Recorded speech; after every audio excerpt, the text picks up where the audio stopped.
Entonces ya vamos en el punto grande, su venida en guerra. Ya hemos hablado de Apocalipsis 19, el bosquejo general ahí. Y ya hemos visto algunas de las cosas aquí que Él vendrá. Fuego, Él vendrá con los santos ángeles. Y ya en Apocalipsis miramos que el ejército más grande, mayor es de la gente.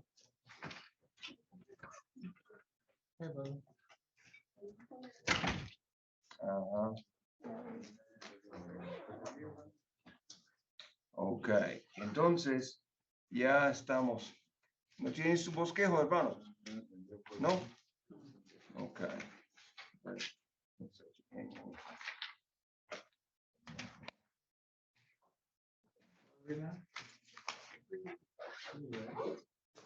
I gave my, yeah, we did that. We did that. We talked about that.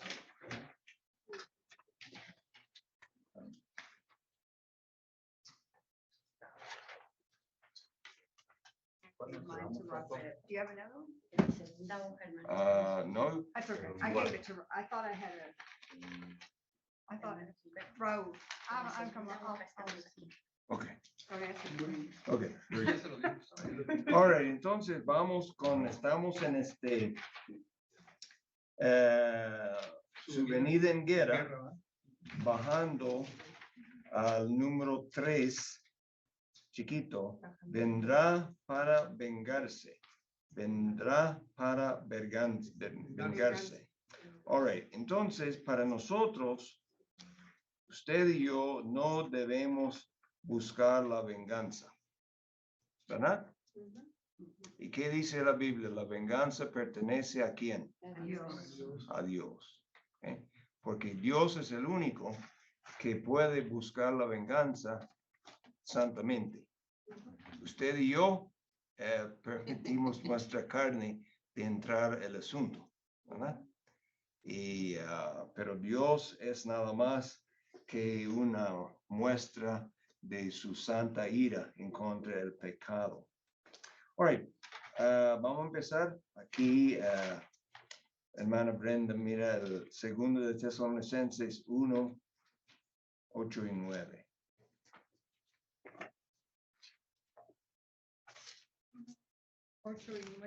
Ya, segundo de Tesalonicenses. En llama de fuego para dar retribución a los que no conocieron a Dios, ni obedecen al Evangelio de nuestro Señor Jesucristo, los cuales sufrirán pena de eterna perdición, excluidos de la presencia del Señor y de la gloria de su poder. All right, varias cosas aquí. Ya nosotros tocamos eso la semana pasada, pero es bueno para repasarlo por un momento. Lo que encontramos aquí es una obligación que la gente tiene para creer y adorar a Dios. En la sociedad en que vivimos, creemos en la libertad de religión, ¿verdad? Es una parte de nuestra constitución. Y en cuanto al nivel humano, yo entiendo que eso es algo bueno, ¿verdad? Yo entiendo. Okay. Ahora, en un país musulmán, eso es un concepto completamente ajeno, libertad religiosa. Que ellos dicen, ¿qué es eso? Religión, hay solamente hay un Dios, ese es Alá, y la gente que no cree en él están mal, ¿verdad? Según ellos. Y no hay libertad de religión ahí en sus países. All right? Pero, pastor, entiendo ese punto, pero también, por ejemplo, cuando hay libertad de disque religión, salen un chorro de cosas que ni a religión llegan. Bueno, eso es el problema. Okay. Pero ¿cuál es el alternativo? Por eso yo digo en el nivel humano. Delante de Dios, en cuanto a Dios, la idea de libertad religiosa no tiene sentido. La verdad es que Dios manda a todos que se arrepientan. Amén. No es que Dios dice, bueno, si usted le gustaría o si tú quieres. No, Dios manda a todos para arrepentirse y para creer en Cristo. Él tiene este derecho. Es autoridad. Entonces, nosotros podemos predicar y enseñar, como la Biblia nos enseña, que hay un solo Dios, es el Dios de la Biblia, hay un solo Salvador que es Jesucristo, y si usted no viene a Dios por medio de Cristo, usted está perdido. Podemos predicar eso, ¿ok? La cuestión es si podemos tener un país donde eso es un requisito, porque desde el principio de nuestro país, ¿verdad? Ahora, antes del país, cuando eran colonias, es cierto que tenía algunas leyes más estrictas en cuanto a estas cosas, ¿verdad? Entre las diferentes colonias. Pero una vez que hizo país, uno de los amendamientos fue que la religión, libertad de religión, y tal vez podemos ver por qué. Porque, por ejemplo, el ejemplo grande de los países musulmanes, ahí tenemos una religión falsa que es un requisito. ¿Okay? Bien, entonces, yo digo eso porque quiero decir, delante de Dios, este concepto no tiene nada que ver porque Él es el verdadero Dios y Él puede mandar, Él tiene el derecho de mandar que todo el mundo confía en Él porque Él es Dios. Pero aún así, cuando es por ley, con nosotros vamos a ver cuando llegamos a este punto durante el milenio, sería en contra de la ley para creer en cualquier otro Dios. Pero ¿qué pasa en el fin del milenio? Hay un montón de personas que exteriormente estaba cumpliendo con la ley, pero no tenía la raíz en su corazón. Entonces, eso es el problema con la idea de mandar según la ley. ¿Ese es el legalismo, pastor? ¿Qué? ¿Ese es el legalismo? No, el legalismo es buscar la salvación por las obras de uno. Eso es el legalismo. Pero miramos que no funciona esta idea. O ganar el favor de Dios. Si quiere poner en general ganar el favor de Dios con el legalismo, la primera aplicación sería la salvación, pero aún para el creyente, nosotros no ganamos más, quiere decir que Dios no nos ama más porque somos más obedientes. Él ya nos ama. Por ejemplo, el ejemplo que hablamos de nuestros hijos. ¿Amamos nuestros hijos más si son obedientes? No. Tenemos tal vez, es un gusto cuando son más obedientes, pero les amamos porque ellos son nuestros hijos. Así es. Entonces, eso podría también ser una forma de legalismo, buscando más favor con Dios, porque nosotros No usamos maquillaje. exacto, muchas de las reglas fariseicos de los fariseos bautistas. Por ejemplo, algunos de ustedes ahí, la hermana ahora, y muchas veces la hermana Brenda, esta noche no, que usan pantalones. Para algunas iglesias bautistas, ustedes estarían tal vez casi en peligro del infierno por hacer eso. Eso es otra clase de legalismo en el sentido que Dios ellos nos dicen de esta manera, pero Dios nos quiere más por estas cosas, ¿verdad? Y antes, cuando yo era un joven, en nuestras iglesias era para un hombre en nuestra iglesia para tener su pelo tocando el oído. Ay. Eso fue una cosa horrible.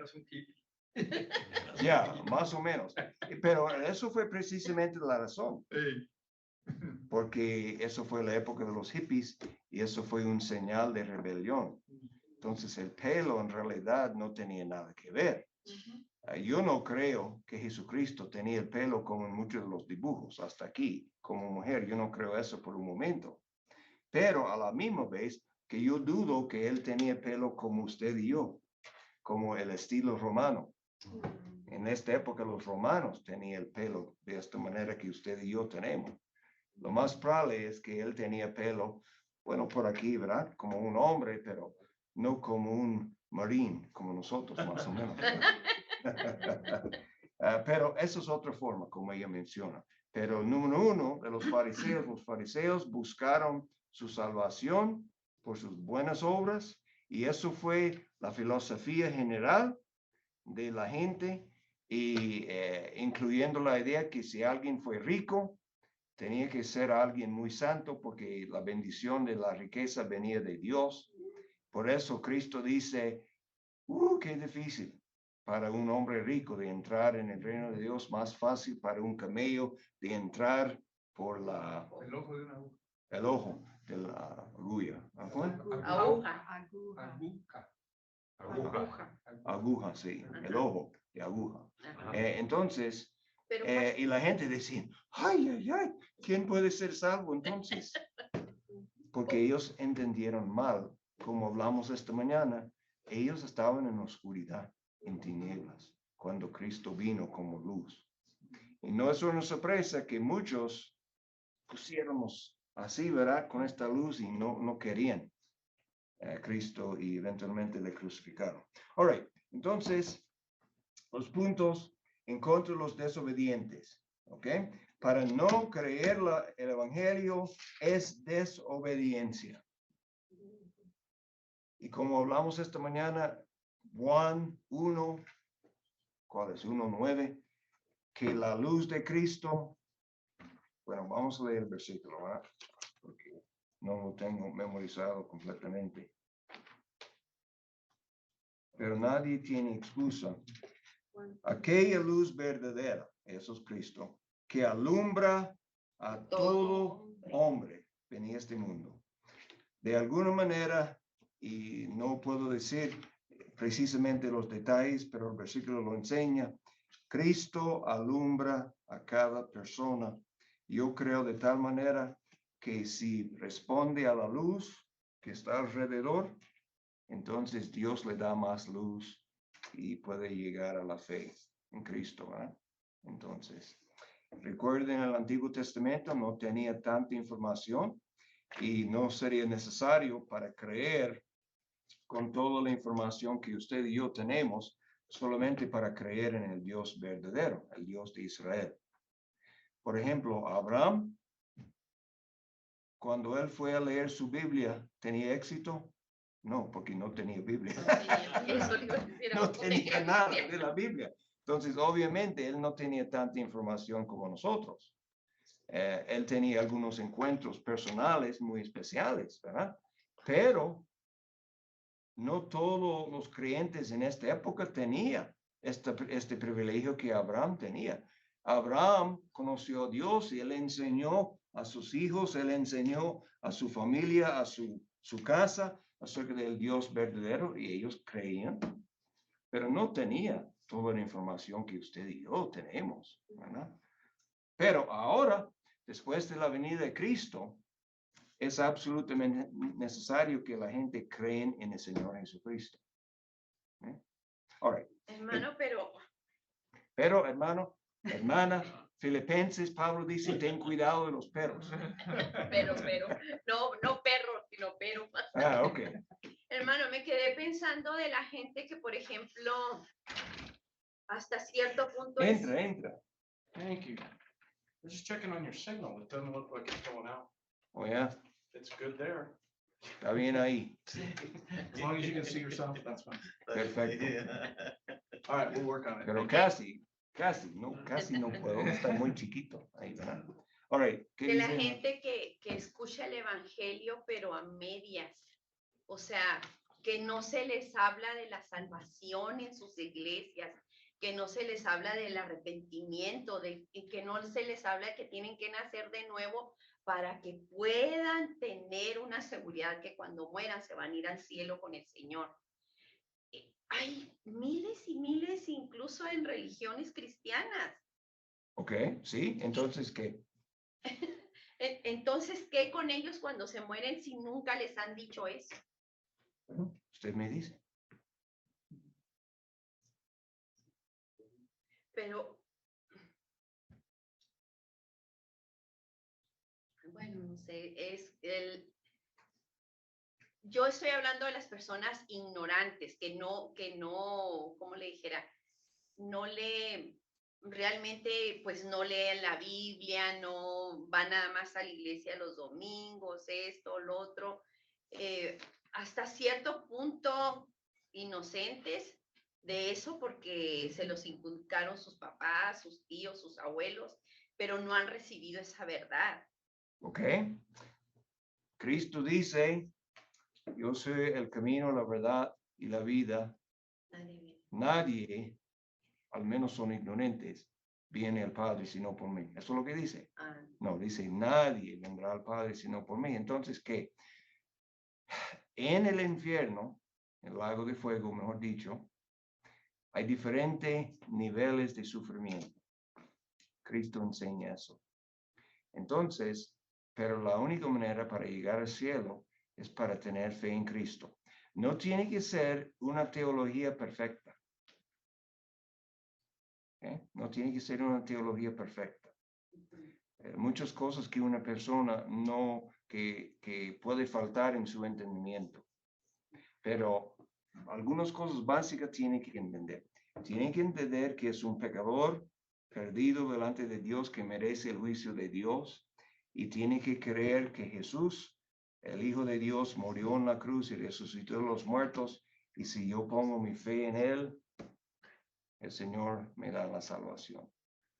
Puede ser que está confundido acerca de lo que estamos estudiando aquí. Puede ser que está confundido acerca de todos los detalles de Génesis, por ejemplo. Puede ser que está confundido acerca de muchas cosas.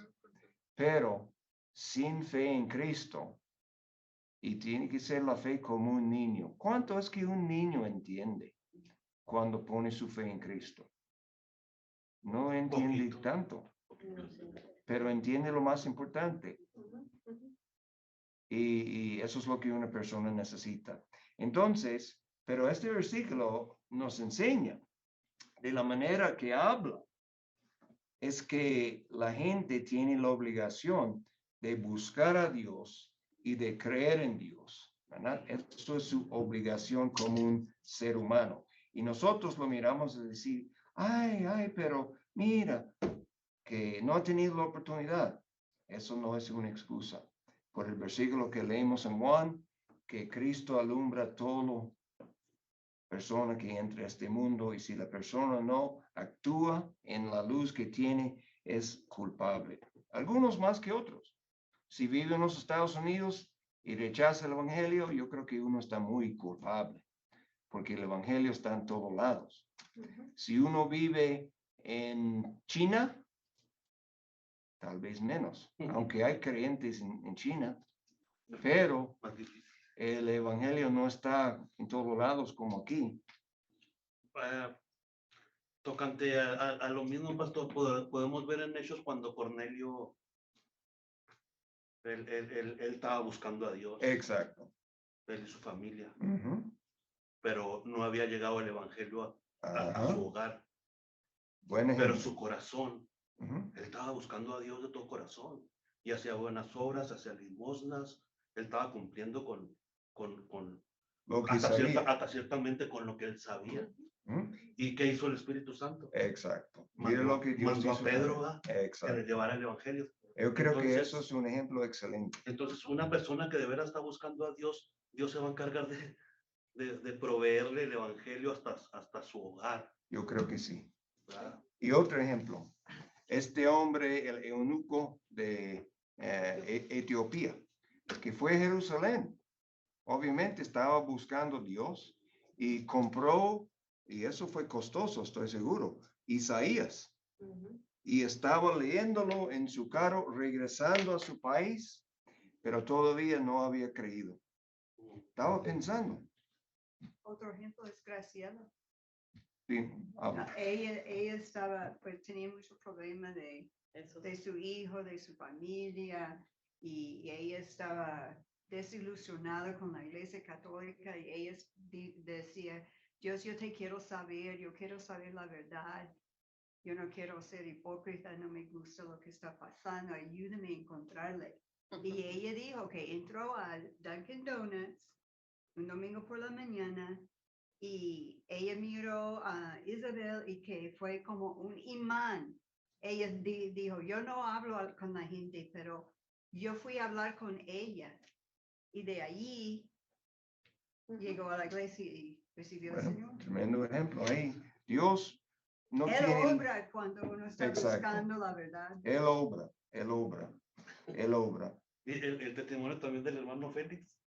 Sí. Él salió de la iglesia católica porque andaba buscando preguntas con el sacerdote y el sacerdote no le quería dar respuestas. Y él salió de la iglesia. La misma. Buscando la verdad. Eso es cierto. Hay mucho. Y también hay cristianos que casi nunca participan en la iglesia, pero yo sé de que ellos van a ser salvos, porque creen, por ejemplo, tenemos la historia de José de Arimatea, que nunca ha sido participante en el grupo de los 12, pero cuando Jesucristo murió se hizo presente. Y he leído algunos artículos de que posiblemente José de Arimatea no ha sido partícipe directo, pero él económicamente ha apoyado la obra de Jesucristo. Sí, pero ¿sabe algo? Yo estoy seguro que después, cuando la iglesia empezó, él estaba ahí en medio de eso. Pero hasta este punto estamos en el momento de transición desde Israel y el judaísmo hasta la iglesia en Cristo. Y sí, tenemos como en este caso, en esta época, cuando Cristo estaba, ellos eran como discípulos invisibles, podemos decir. Él y Nicodemo también, ¿verdad? Pero yo no tengo duda que después ellos se pusieron ahí juntos con los hermanos, pero es un buen ejemplo. Y ellos eran creyentes verdaderos. El hecho es, cuando todos los discípulos estaban huyendo, ellos fueron, José en particular, fue a buscar el cuerpo, y él y Nicodemo lo sepultaron. Y tremendo. All right, entonces aquí los versículos dicen que vendrá para vengarse en contra de los desobedientes. No creer el evangelio es desobediencia. En juicio, ¿okay?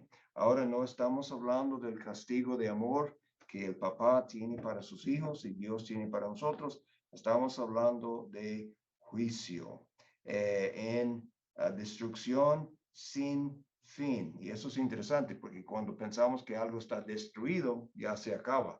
Pero eso habla de una destrucción sin fin, eterna perdición. Y como mencionamos la semana pasada, el fuego es malo, la oscuridad es malo, la soledad es malo, pero lo peor de todo él pone aquí, excluidos de la presencia del Señor y de la gloria de su poder. Eso es lo peor, porque Dios es la fuente de toda bendición. Y para estar excluido de su presencia, en realidad eso es el corazón del infierno, ¿verdad? No estamos negando el fuego, ni las tinieblas, ni la soledad, no estamos negando ninguna de estas cosas, porque la Biblia lo enseña. Pero lo peor es lo que encontramos aquí. All right, separación eterna de la presencia de Cristo. All right, el 4. Vendrá para destruir el anticristo. Ok, ya lo hemos leído en Apocalipsis, vamos a verlo aquí. Eso es el versículo 8. You want to read? Yeah. 8. And then the lawless one will be revealed, whom the Lord will consume with the breath of his mouth and destroy with the brightness of his coming.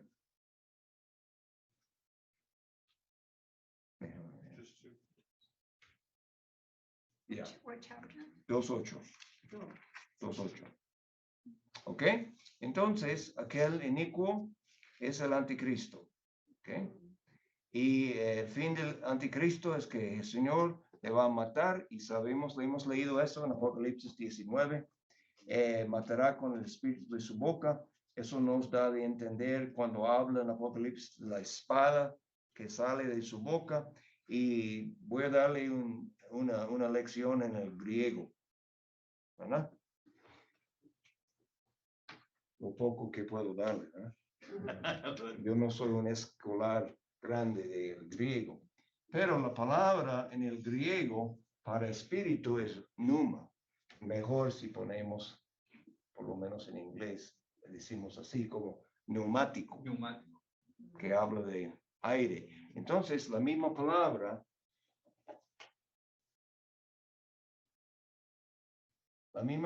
es espíritu, y la misma palabra es viento. Es la misma palabra. ¿Okay? Entonces, aquí habla del espíritu de su boca. Puede estar hablando del aliento de su boca. Ellos hicieron la traducción espíritu, ¿verdad?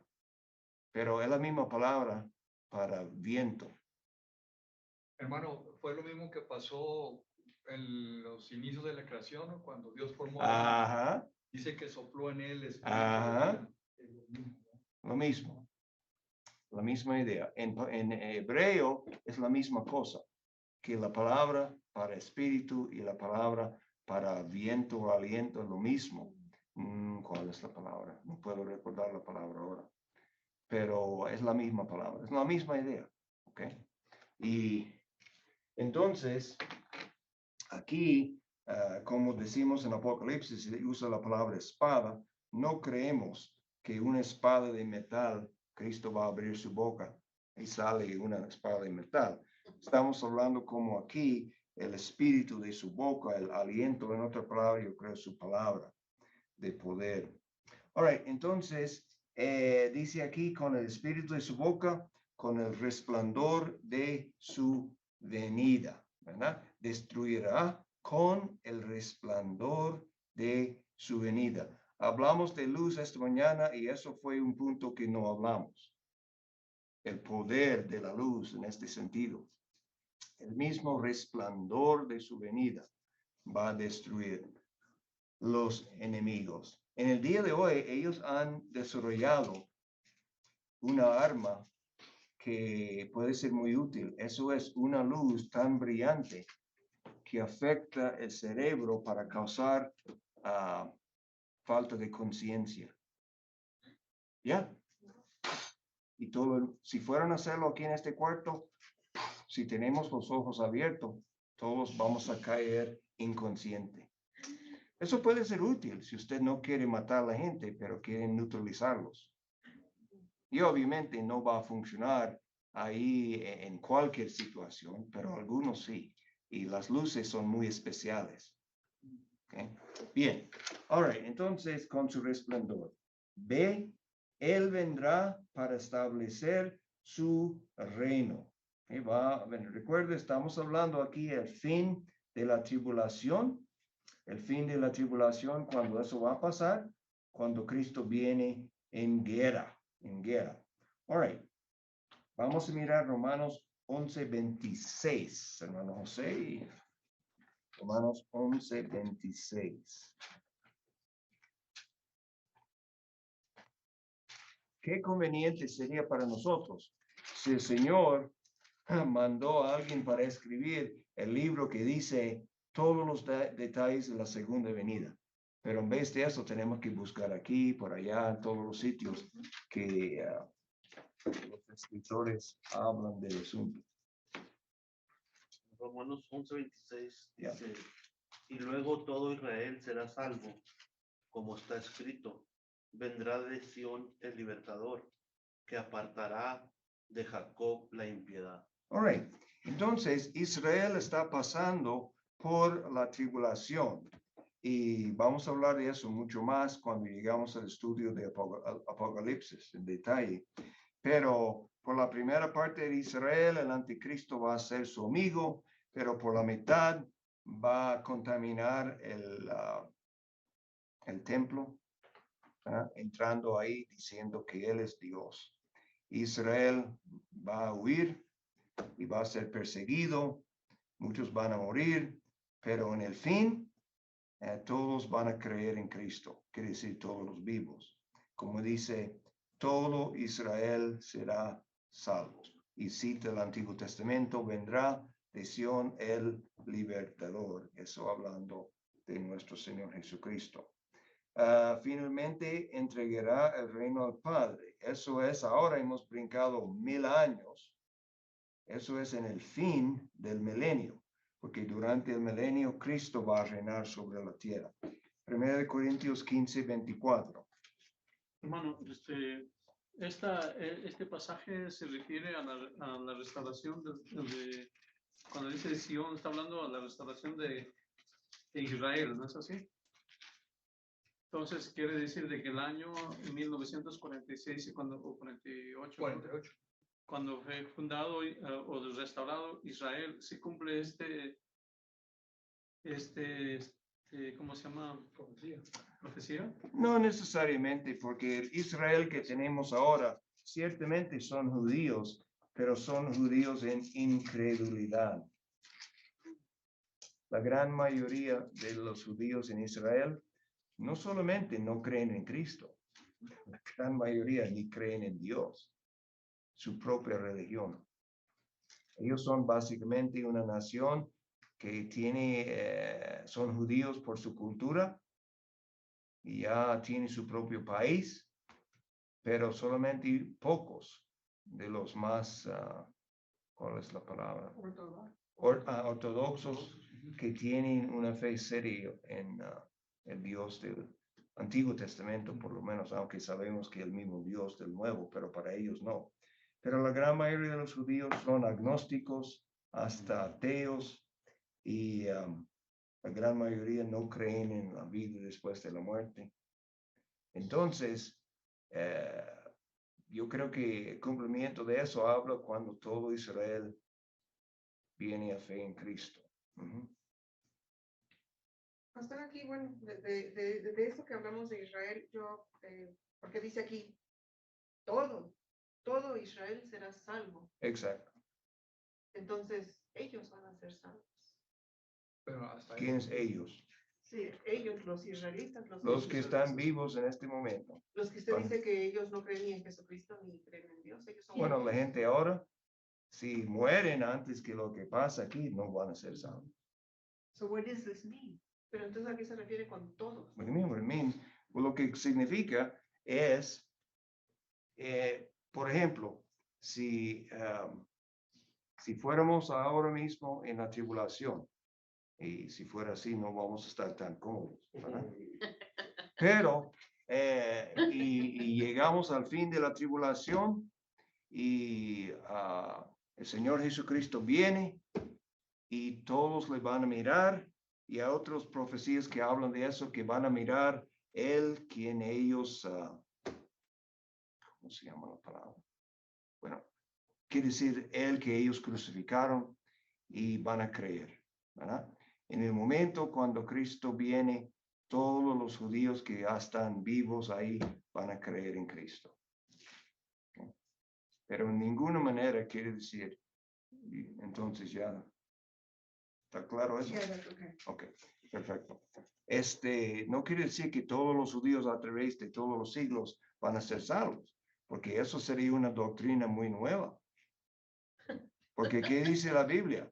Está establecido para el hombre que muera una sola vez después del juicio. Entonces, no es un caso especial de alguna manera mágica o algo que ya vamos a hacer las cosas. Cristo viene en este momento, los judíos vivos, pero de alguna manera todos los judíos del pasado que han rechazado a Cristo van a ser salvos. No, eso no es lo que enseña. Enseña que en este momento todos los que están ahí, y piénsalo, eso es algo grande. Piensa que si fueran los Estados Unidos en vez de Israel, todos los Estados Unidos va a ser salvo. Eso sería un milagro, ¿verdad? Y no estamos hablando de los que han muerto en el pasado. En el pasado. Pues ahí están las evidencias, hermano. ¿Cuántos reyes malos hubo durante toda la historia? Muchos. No solamente muchos, la mayoría. Se apartaron de Dios. Desde Caín. Caín mató a su hermano, nunca se arrepintió. Bueno, estamos hablando del Antiguo Testamento completo, sí. Y no solamente Israel, entonces ya la misma cosa. Aquí estamos hablando de Israel, que empezó con Jacob, que fue Israel, y la nación empezó ahí adelante. Pero sí, tiene razón, muchos pecadores grandes, y el pecado más grande siempre es la incredulidad. Porque si uno rechaza a Cristo, rechaza al Mesías, entonces ya está perdido. Ok, entonces ya Israel será salvo. Todos los que llegan a este punto van a ser salvos. ¿Okay? Todos. Entonces, cuando dice, perdón, hermano Raúl. Una pregunta, cuando entendemos que todos no es literal, ¿verdad? Sí, es literal. Pero todos los que están ahí, hay que mirar el contexto. Pero vemos que entonces son todos los que creen nada más. Exacto, todos los que creen y todos que están ahí en esta situación van a creer. Ajá. Todos van a creer. Cuando Cristo viene. Cuando Cristo viene. Exacto. Cuando Él viene, vamos a mirar el versículo otra vez aquí. Romanos 11, 26. Otra vez. All right. Y luego, ok, entonces vamos a leer el versículo antes. Porque no quiero, hermanos, que ignoréis este misterio, para que no seáis arrogantes en cuanto a vosotros mismos. Él está hablando aquí a los romanos, a los creyentes, mayormente los gentiles, que ha acontecido a Israel endurecimiento en parte, hasta que haya entrado la plenitud de los gentiles. La época de la iglesia es la época de la plenitud de los gentiles. La gran mayoría de la gente salvos en esta época de la iglesia, ¿quiénes son? Gentiles. Muy pocos judíos. Muy pocos. Aunque la iglesia empezó casi todos judíos. El día de Pentecostés, casi todos los salvos fueron judíos. Entonces ellos tenían un head start. ¿Verdad? ¿Cómo se llama head start? En una carrera, el más chiquito, usted dice, usted empieza, vamos a contar a 5, y usted va corriendo y después nosotros. Eso es un head start. Ventaja. Ventaja. ¿Qué ventaja tienen los judíos? Mucha. Exacto. Ya, y Pablo habla eso más temprano en Romanos también. Y hasta tenía la ventaja que los primeros creyentes fueron casi todos judíos. Y Cristo, ¿a quién predicó? Casi todo el tiempo. Muy poco a los gentiles. Predicó a los judíos. ¿Quién sanó? Jesucristo mayormente. A los judíos.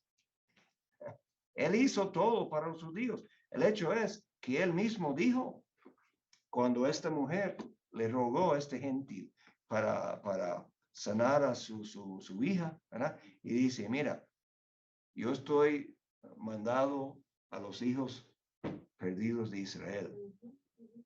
Pero por la gracia del Señor, él contestó la oración de ella, ¿verdad? Porque dice, pero recuerde lo que dice, dijo, no es bueno tomar el pan de los hijos y echarlo a los perros. Pero ella no fue ofendida. Y dice, pero Señor, aún los perros reciben las migajas. Y él dice, grande es tu fe, mujer. Entonces ya su hija fue sanado, rescatado. Entonces, el versículo no. Entonces dice, y el versículo antes aún, porque habla de la profecía del olivo, pero está hablando de la diferencia entre los gentiles y los judíos. Este tiempo de la iglesia podría llamarlo la plenitud de los gentiles, porque esos son la gente que mayormente vienen a Cristo durante esta época. ¿Y cuántos judíos han vivido durante esta época de estos casi 2000 años? 8 millones fueron matados por Hitler, ¿verdad? Y otros. Pero entonces, ahora viene este versículo. Y luego, luego. ¿Cuándo es luego? Bueno, nosotros sabemos luego por otros pasajes, particularmente Apocalipsis. Por eso yo dije, qué conveniente sería si el Espíritu Santo hubiera mandado un escritor, sea Pablo, o Pedro, o Juan, o Lucas, o lo que sea, ¿verdad? Para escribir el libro de la segunda venida, que tiene todos los detalles en el mismo sitio. Pero no fue así. Por eso tenemos que estudiar todo y ponerlos juntos para entender toda la doctrina. Y aquí, luego de qué? Luego que haya entrado a la plenitud de los gentiles. Y eso es la época de la iglesia. La época de la iglesia termina ¿cuándo? El rapto. ¿Eh? La tribulación es un tiempo especial para los judíos.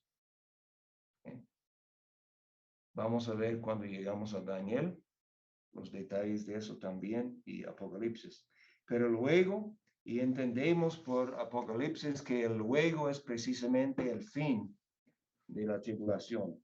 Eso no quiere decir que ningunos judíos van a ser salvos antes, durante la tribulación. Sabemos que hay 144,000 judíos salvos, sellados, evangelistas, que van a estar predicando. Ahí está 144,000, ¿verdad? Ellos son garantizados. El anticristo no puede tocarles. Bien, entonces eso es luego. Todo Israel será salvo. Como está escrito, vendrá de Sión el libertador, y eso habla de la venida de Cristo en guerra. All right. 1 de Corintios 15, 24.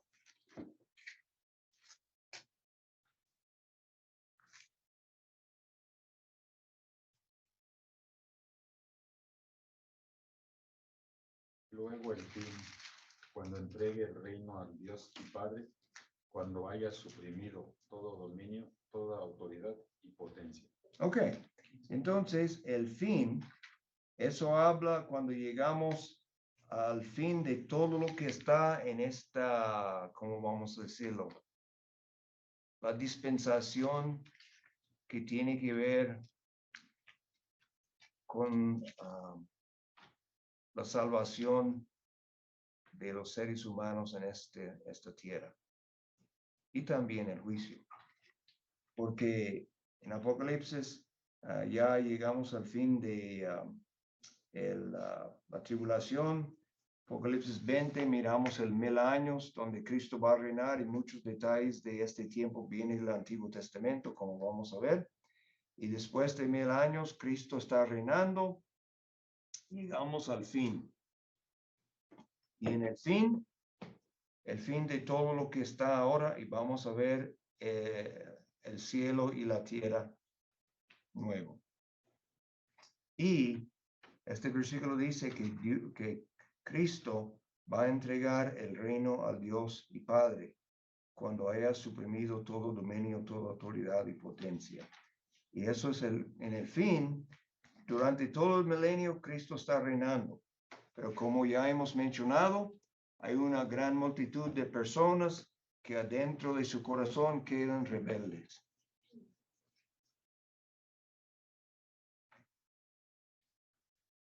Qué bueno que todos nosotros, todos los creyentes en la iglesia, vamos a estar en el milenio como representantes de Cristo, pero ya glorificados. ¿Quién sabe todas las habilidades que vamos a tener en el cuerpo glorificado? Pero vamos a representar a Cristo en esta tierra. En esta época, ni una sola persona no va a saber de Cristo y el Evangelio.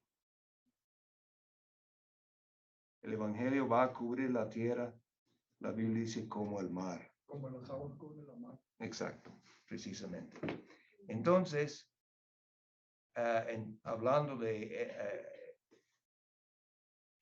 hablando de eso, es que ahora muchas veces pensamos con tristeza, como la hermana Aurelia mencionó, ¿verdad? Que es muy triste para nosotros de pensar que esta gente, aún gente que escucha una parte del Evangelio, que si no confían en Cristo verdaderamente son perdidos. Eso es muy triste para nosotros. Pero durante el milenio, vamos a ver que Dios está completamente justificado de juzgar a los que le rechazan, porque durante el milenio el conocimiento de Cristo va a estar en todos lados. El hecho es que la gente puede verle con sus propios ojos, porque Él va a estar reinando aquí en la tierra. Y ellos van a poder ver nosotros, que ya estamos caminando en el cuerpo glorificado. Y podemos dar testimonio. Ya nosotros fuimos salvos por fe en Cristo. Lo mismo como ustedes tienen que ser salvos. El testimonio va a estar por todos lados. Pero en el fin del milenio, la primera oportunidad que tienen. Oh, ¿y qué más la ventaja que tiene? Usted y yo vivimos en la época cuando el diablo y los demonios están corriendo por todos lados, tratando de destruir la gente. Durante el milenio, ¿no? Va a estar encarcelado. El diablo y sus demonios encarcelados. No van a tener ninguna influencia. Wow. ¿Usted puede imaginar eso? Entonces, en el milenio sí todos van a ser salvos, pastor. Todos los que entran en el milenio van a ser salvos.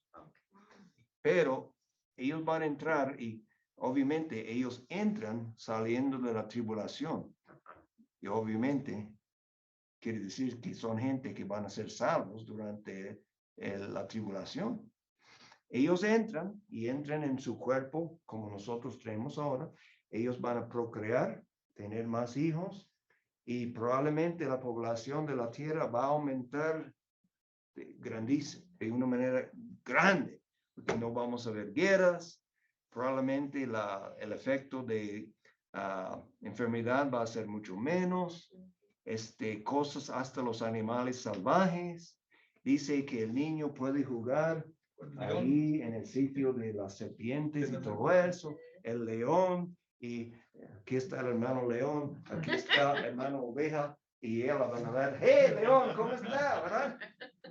Eso sería un tiempo increíble. ¿Por qué no nací en ese tiempo, hermano? ¿Cómo es?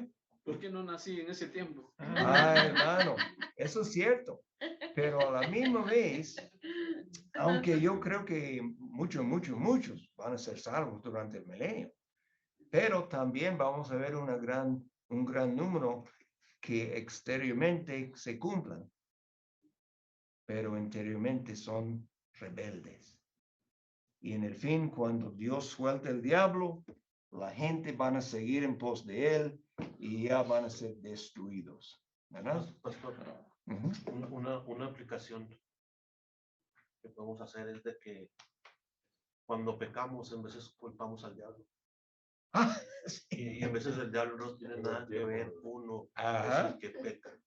Eso es un punto grande del milenio, porque no puede ser culpa del diablo, él está encarcelado, es sencillamente la malvada naturaleza humana, el gran yo. Porque en los 60s, aquí en los Estados salió con un dicho, the devil made me do it, ¿verdad? Como un chiste, una burla, ¿verdad? The devil made me do it. Ellos no estaban hablando en serio, estaban burlando. Y muchos cristianos lo siguen haciendo. Siguen cometiendo muchos pecados y fechorías y le echan la culpa al diablo. Que porque el diablo... Hermano, una pregunta. Este pasaje de Corintios, ¿verdad? Está hablando de la resurrección de los muertos. Aquí en el versículo 23, ¿verdad? Dice, bueno, empezando del 22, dice, porque así como en Adán todos mueren, también en Cristo todos serán vivificados. Mi pregunta es en el 23, dice, pero cada uno en su debido orden. Cristo, las primicias. Exacto. Él resucitó primero. Sí, ¿verdad? Primero, dice. Luego los que son de Cristo, ahí está hablando del rapto. En su venida, sí. En su venida, ¿verdad? Porque como hemos dicho, la venida de Cristo La segunda venida es una época que empieza con el rapto y termina con lo que estamos mirando aquí cuando Él viene en guerra para establecer su reino. Entonces, entre esto y eso es la tribulación, ¿verdad? Pero precisamente, porque eso es lo que va a pasar, los que quedamos vivos no vamos a morir y solamente vamos a ser cambiados. Y obviamente esperamos que eso es nosotros y esta generación. Que nadie quiere morir, ¿verdad? Por lo menos, tal vez un cristiano que ya está en mucho dolor y desea estar con el Señor. Pablo mismo dijo, mejor salir y estar con el Señor, ¿verdad? Claro. Pero más necesario como dicen los romanos, hermanos, si vivimos para Él vivimos, si morimos para Él morimos. Exacto, precisamente. Entonces, ya, eso es otro, el pasaje, el contexto, ¿verdad? Ya la resurrección en su venida. Y luego, el problema muchas veces que encontramos con pasajes de profecía es hay tiempo que brinca. Es como esto. Eso no es mi ilustración, otros lo han hecho. Entonces tenemos aquí un rango de montañas y de aquí miramos otro rango. ¿Ok? Entonces podemos ver eso y podemos ver eso, pero no podemos el valle que está entre estos dos rangos. Eso es lo que pasa muchas veces cuando habla de este punto y después en el otro versículo habla de este punto, pero no habla del valle que está entre estos dos rangos de montañas.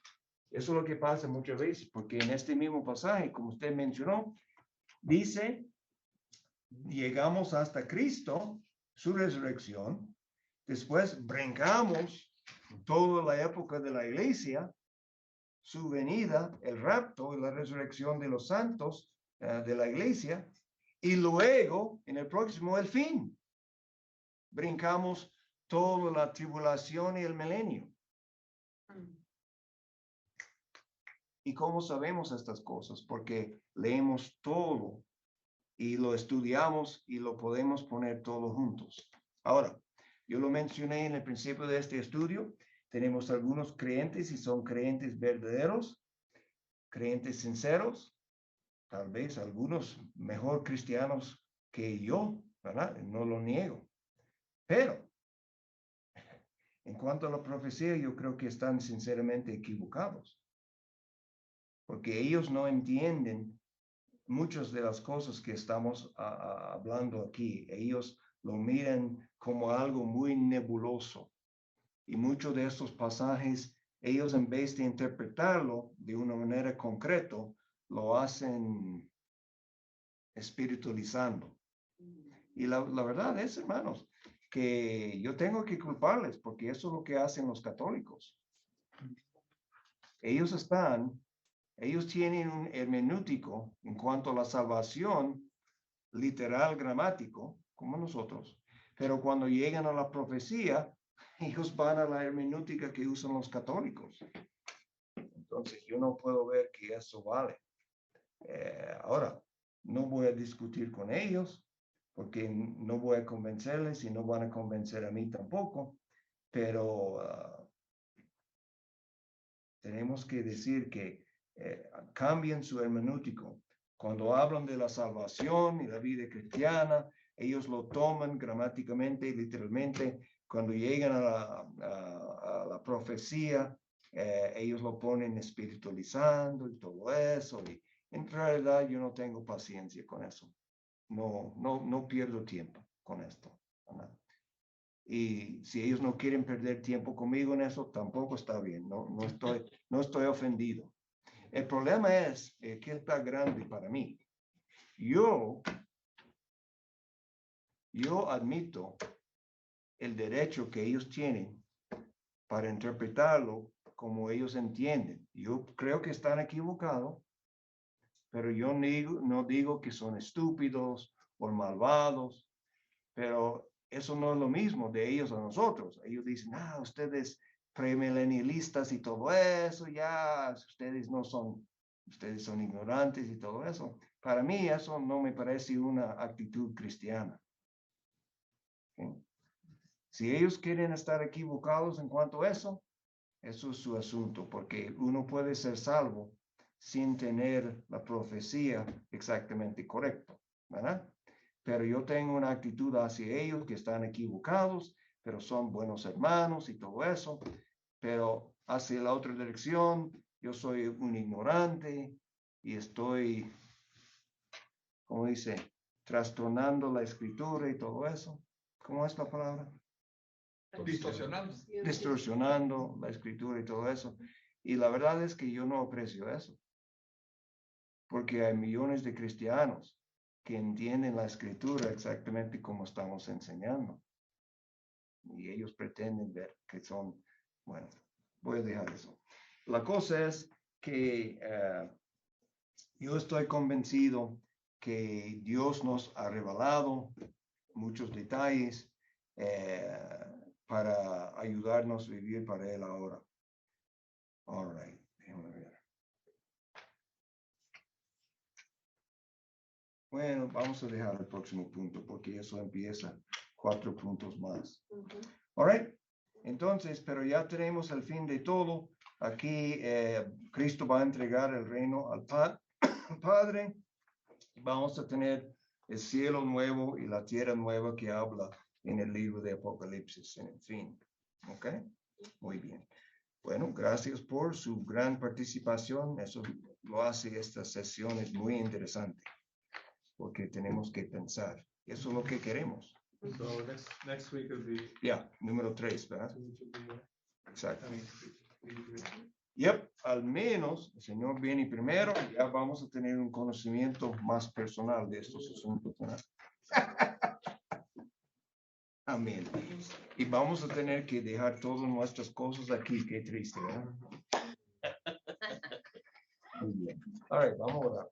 Padre, gracias por estos fieles hermanos que vienen porque tienen deseo de conocer tu palabra y de esta manera de conocer a ti más y de estar más capaces en la luz de Dios, de tal manera que pueden enseñar a los demás, Señor, y brillar más para Cristo, porque sabemos que tu palabra es luz, lámpara a nuestros pies y lumbrera a nuestro camino.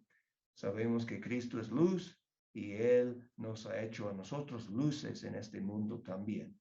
Y ayúdanos, Señor, de brillar en nuestro trabajo, en nuestra familia, en la sociedad en general, brillar con mucho denuedo y gozo para el Señor Jesucristo. En nombre de Él pedimos. Amén. Amén. Amén, hermanos. Vamos a seguir animando a los hermanos. El grupo está creciendo. Vamos a ver si podemos llenar todas estas sillas, ¿verdad? Porque la enseñanza es muy interesante, ¿verdad? Además que ser muy útil para nosotros, pero muy interesante. All right.